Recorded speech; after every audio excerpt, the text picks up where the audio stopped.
The views and opinions expressed in Cold and Missing are exclusively those of the hosts. All parties mentioned are considered innocent until proven guilty in a court of law. Cold and Missing also contains adult themes and languages. Listener discretion is advised. I'm your host, Allie McLaughlin-Solkowski. And I'm your co-host, Eli Solkowski. And this is Cold and Missing, where we cover cold cases and missing person cases.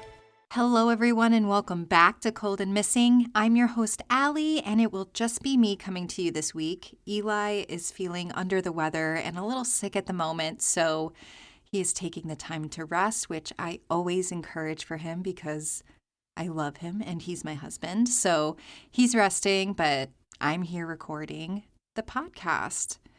Of course, wanted to bring you a new episode. We are on a missing person case this week.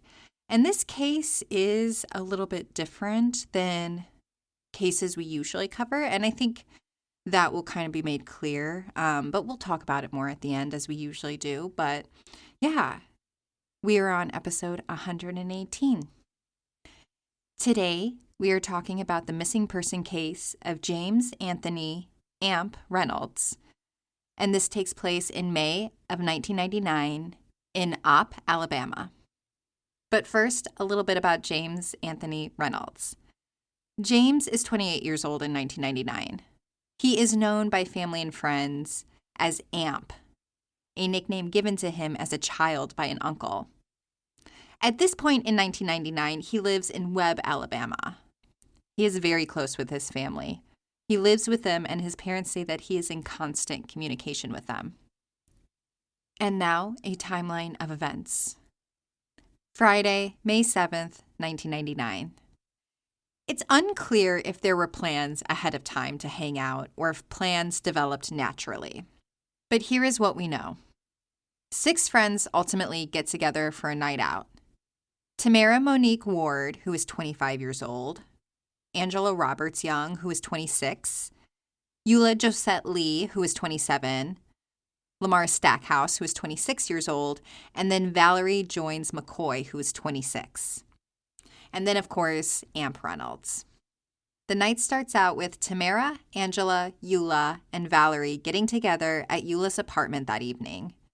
The 4 friends often hung out together, and tonight seemed no different. Several of the girls were young mothers, so this was a chance for them to get out and have a girls' night. At around 11 p.m., the girls decided to head over to Lamar's house. It appears that part of the fun that night was Lamar showing off his brand new, souped-up 1986 Chevrolet Caprice with an upgraded stereo system. The car was burgundy in color and had gold rims. Lamar had just gotten the car a few days before. Amp eventually joins them shortly after the girls arrive. While the night appears to be gearing up, Eula's mother, Josephine Farley, says that Eula calls her boyfriend around 11 p.m. to say that she would be home soon. But the night continues, and at around 11:45, Tamara calls her babysitter to say that she would pick her baby up in the morning. The babysitter said that it was no problem at all. Eventually, all 6 hop in Lamar's new car and head to the Hideaway Club in nearby Opp, Alabama.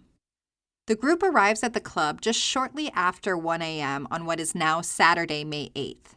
By all accounts, the group was having a great time at the club.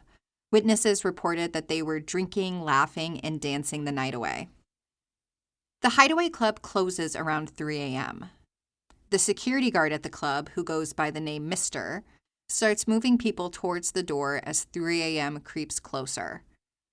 Once the club is officially closed, in the parking lot, Mr. notices Lamar, who was very intoxicated and revving the engine of his brand new car. Mr. says, quote, "I said, you better let someone else drive that car," end quote. It's believed that Tamara took over driving, but this has never been fully confirmed. Standing just outside of the car were 2 guys from the club that had been chatting up 2 of the girls. They saw the group pile into the car and all leave the parking lot. Several witnesses reported that the group left around 3:15 a.m. and headed out on Highway 331. It was presumed that the group was headed back to Enterprise, Alabama, where they had all met, but no one knows for sure where the group was ultimately headed. The last time any of the six are seen is as they were pulling out of the parking lot of the club at around 3:15 a.m. The group's disappearance is noticed immediately by loved ones. When folks fail to return home, especially to their children, which was out of the ordinary and out of character for all of them to just not show up, families start to raise the alarm. Amp specifically was very communicative with his family. Even though he was nearly 30 years old, he always told his parents when he was going to be out of the house all night long so that way they wouldn't worry. The fact that he hadn't told them was strange. 3 days after they all vanished, by May 11th, all 6 of them had been reported missing to police. Police get to work trying to trace the adults. And because they all lived in different parts of Alabama, several different police agencies are ultimately involved in the search for them. Lamar did have a cell phone at this time, which was kind of rare for 1999, but he hadn't used it since the day before they all went missing. Police start looking every route that the friends could have taken when they left the club to see if they had gone off the road at any point. But they can't find anything. No evidence of them or the burgundy car. The police ask the public for help. Quote, "We have flown or driven every route possible in South Alabama. All we know is they left the club shortly after 3 a.m. and then disappeared. They have not been heard from since, and there are no new leads." End quote. All of the families of the vanished stress that this is out of character for all of them. All of them had responsibilities, and they have never abandoned them before, and there was no reason for any of them to start now. On Thursday, June 3rd, the group has been missing for almost a month at 27 days, and the police launch a search of what was most likely the route that the group would have taken that night. Police bring cadaver dogs in to search. They also bring in a team of divers to search the many rivers and creeks that cross Highway 134 from Opp to Enterprise, which is where the group was believed to be headed. Searchers let the cadaver dogs go through first, and then searchers follow behind to double-check areas that the dogs were interested in, and the divers begin to search waterways. Investigators strongly believe that a car accident is most likely the cause of the disappearance. Quote, "The most plausible theory would be an accident. We've got a lot of water, a lot of greenery, and some embankments. It could have happened in such a unique way that we haven't found them yet." End quote. Throughout the month of June, police continue to search the roads for any sign of the group. Police say that every waterway has been searched that intersects with Highway 134 from Opp to Enterprise. As July rolls around and it approaches 2 months that the 6 have been missing, the families of the missing begin to organize their own searches and try to gather information on their own. They start by going door to door near the club and asking folks if they had seen anything. At the Hideaway Club, flyers hang all around the outside. The club owner, Edward Anderson, says, quote, "We also have flyers up on the inside, thinking that might help somebody who saw them to call the police department. I would like to know what happened to them myself. It's very strange." End quote. Amp's father, who has the same name, so James Reynolds Sr., is hopeful that more resources will be brought in to search for them. He says, quote, "Because at this point we are at a dead end. We're hoping this will turn up some sort of lead. If not, I'm hoping the state will send their helicopter down. We already have enough volunteers from the Coffee County Sheriff's Department to go an extended area search, because we don't believe the car ever made it back to Enterprise. Whatever happened within a 20-mile radius." End quote. The families are baffled that there has been no sign and no one has come forward with information saying that they saw them. Angela's mother says, quote, "We're talking about 6 people here. Even if they went somewhere, 6 people are not going to agree to something like that. If they had an accident, we should have found the car. And if someone is holding them for whatever reason, we want them released. They all came down here just to party. After that, it's a mystery." End quote. Despite the family's plea for help, still no leads come forward. In August of 1999, so it's been about 3 months now that the 6 have been missing, while there is no evidence of foul play, There is also no evidence ruling out foul play, according to police. The governor of Alabama establishes a $10,000 reward for information leading to an arrest in the event a crime has taken place in the disappearance of these 6 people. This reward does generate a lot of interest in the case and publicity, and that does get a new tip. A truck driver believes that he saw the group the night they went missing, about 3 hours after they left the club, so that would have been around 6:15 a.m. The truck driver told police he may have seen the car head west towards Andalusia. Police begin to focus on the roads and waterways in this direction, hoping for a sign of the group. By the end of August, police make the call to bring divers back out to search. The summer of 1999 had been very dry, and the water levels were a lot lower than they were during May and June when police first started to search. Police focus on different waterways based off of the tip from the trucker. Police do end up finding 2 cars in their search, but neither one of them is the one that they're looking for. In September of 1999, the governor increases the reward for information from $10,000 to $20,000. It's also around this time that the NAACP also publicly asked for the FBI to get involved in the case. The president says, quote, "An investigation by the FBI is certainly warranted because of the circumstances surrounding this case and Alabama's history of civil rights violations," end quote. The pressure begins to build on police to provide answers in this case, and the decision is made to research the waterways that they searched in the beginning, trying to use the lower water levels to their advantage. With this new plan in mind, on Wednesday, September 29th, police get to work searching the Pea River that runs under Ballard's Bridge, a bridge that the group would have crossed if they took the most direct path home. Ballard's Bridge in 1999 is a dangerous spot to drive. The bridge is narrow, only 22 feet wide, so there is little to no room for error when you pass a car going the opposite way.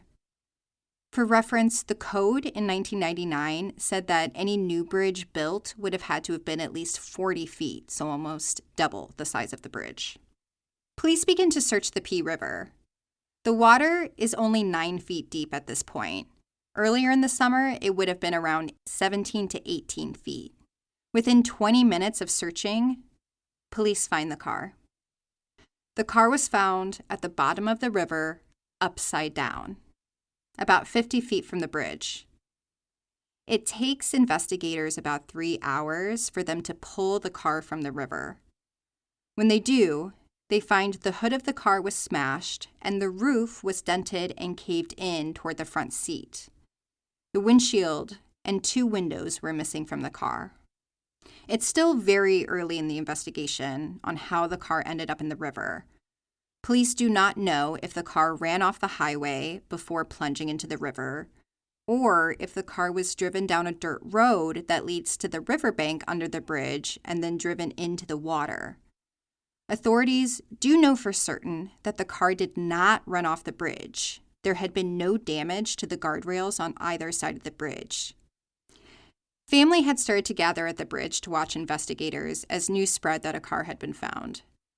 As those watching realize it's the missing car, emotions are high. It's the answer that people had expected, but that nobody wanted. Lamar's father is heartbroken to see his son's car pulled from the river. He had stood near the banks of the river just a few days after the 6 went missing and pointed out tire tracks to the police. Police told him the area had already been searched. He says, quote, "I stood right there over that spot and I told police that the tire tracks were like 4 feet from the water. 4 months later, they went to the same spot where the tracks were and found them," end quote. When the car is fully pulled from the water, police do see bodies in the car, most of them in the back seat. But due to the level of decomposition, they don't attempt to pull any bodies out at the scene. They seal the car up and send it to the Alabama Department of Forensic Science to begin the process of IDing the victims and completing the autopsies. Police do believe that all 6 are in the car, and it's reported at that time that they all had been found.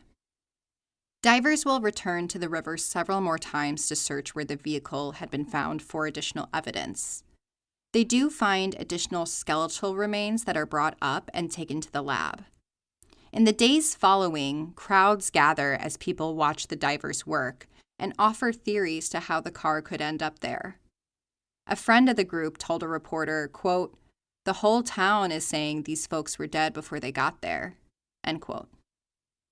By October 1st, so it's approaching 5 months since they had all vanished, and police are working with the theory that the driver of the car had failed to negotiate a turn right before the bridge and ran off of the highway, down a steep embankment, and into the river, killing everyone inside.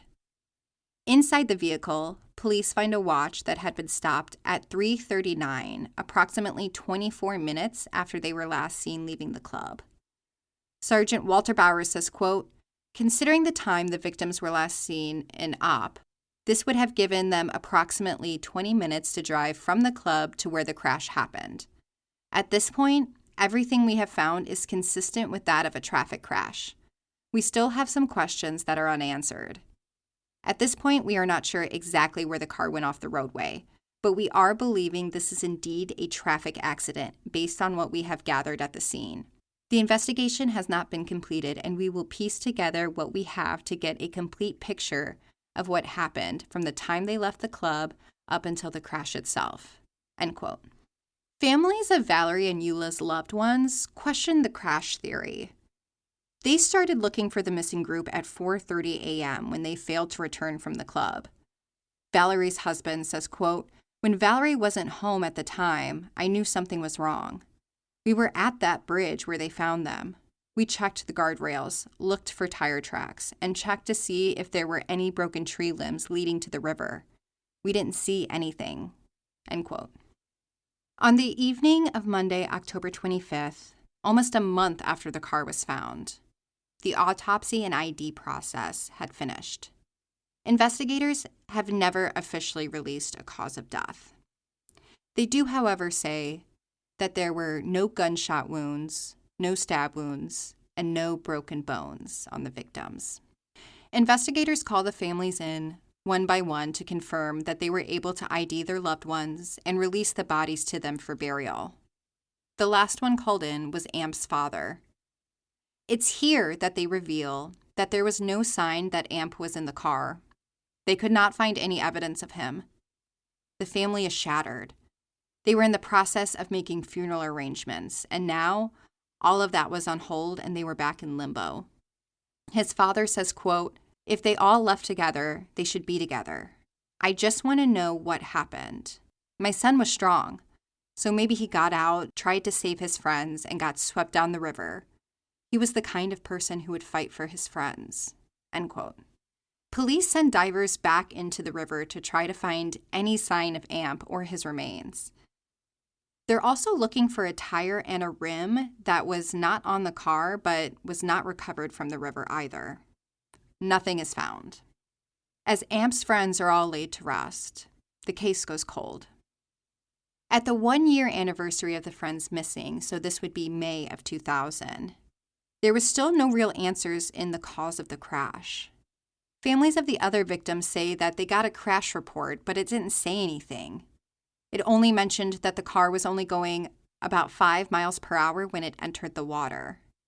There's still no real progress in finding Amp. The Alabama Bureau of Investigation searched the river 8 more times after the rest of the bodies were found, but they didn't end up recovering any sign of Amp. They did find the missing windshield of the car that was buried about 8 feet deep in mud. By July of 2000, so this would be just over a year since Amp vanished, the search is officially called off for him. Police believe that his body is somewhere in the river, or that it could have possibly been attacked by alligators.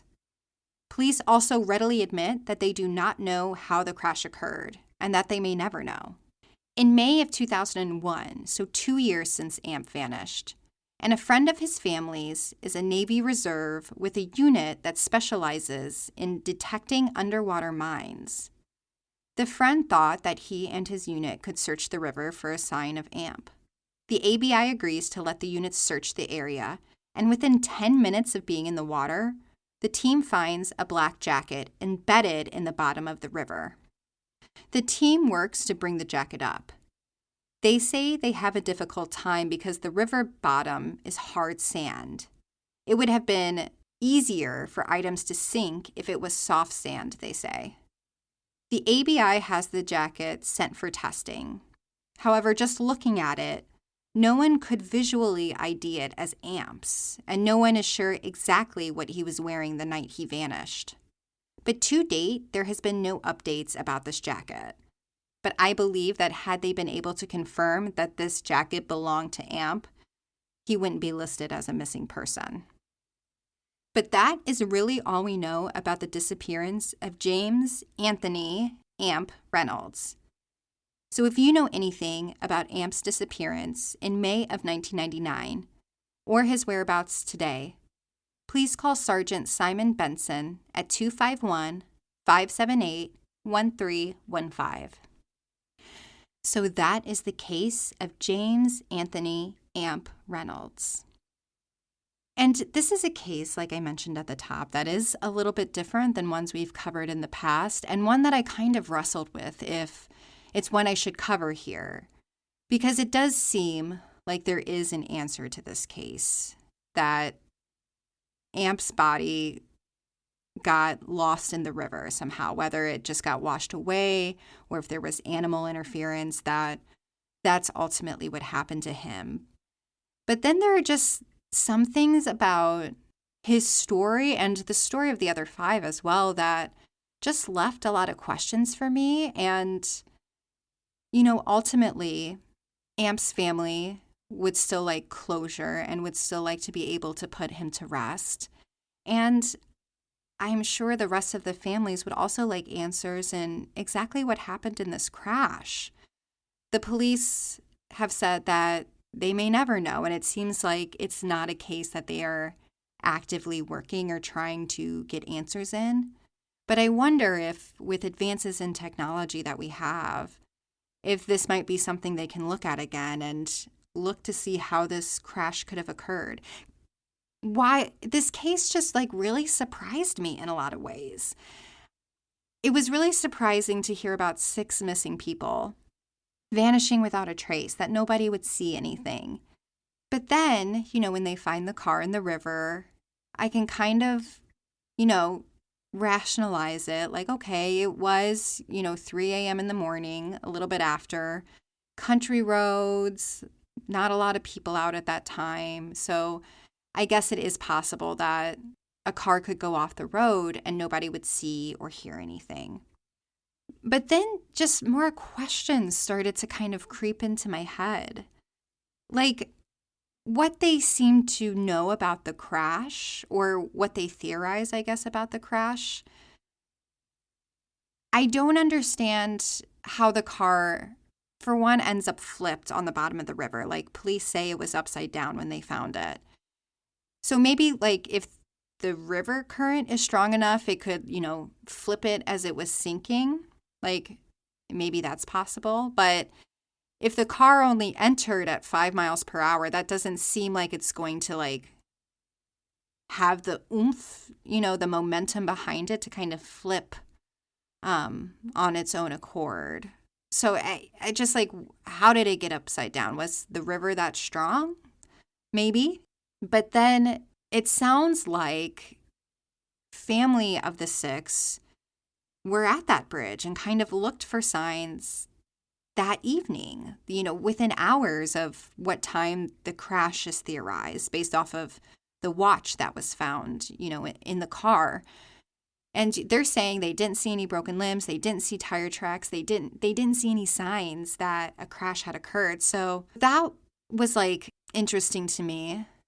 And then, the fact that that area had been searched and police had felt pretty confidently that they had searched that area and it had been cleared. So there's just some elements where I'm I don't know if that fits or this fits, or if it all did just work out in a very strange way where it did just really, the car just kind of disappeared into the river.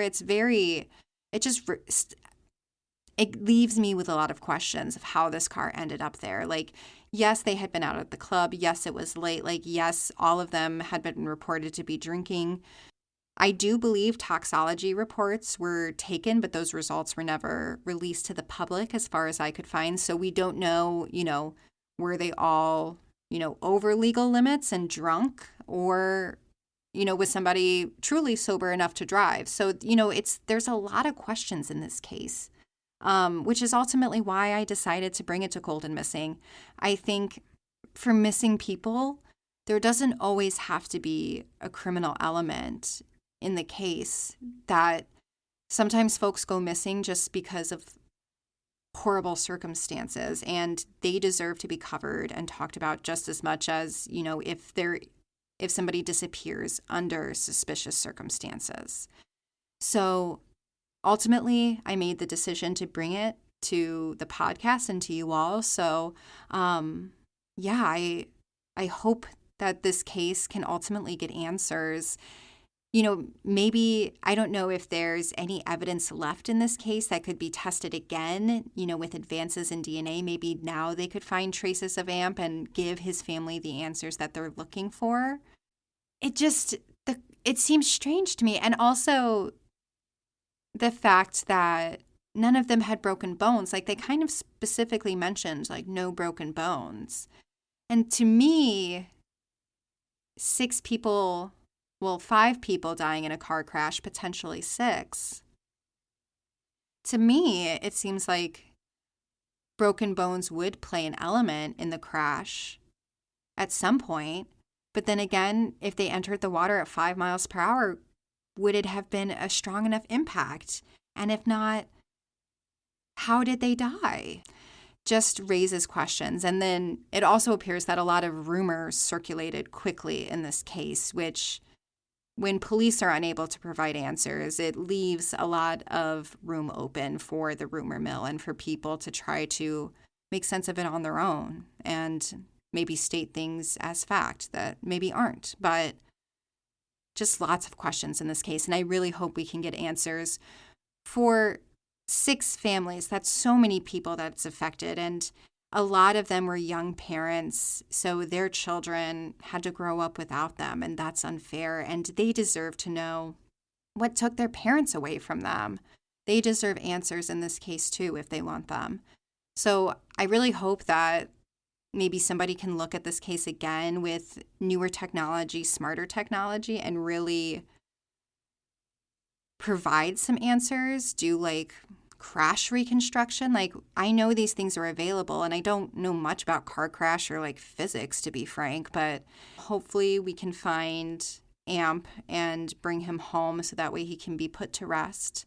But again, if you know anything about the disappearance of James Anthony Amp Reynolds in May of 1999, or his whereabouts today, please call Sargent Simon Bentsen at 251-578-1315. Even though Eli is sick, he was still able to make the graphics for us this week. So if you head to our Instagram at Cold and Missing, you'll see pictures not only of AMP, but you'll also see pictures of all 6 who went missing that night with him.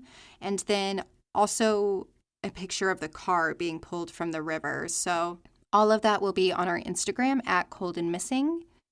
Also, if you could take some time today to rate and review us, if you haven't, I would appreciate it so much.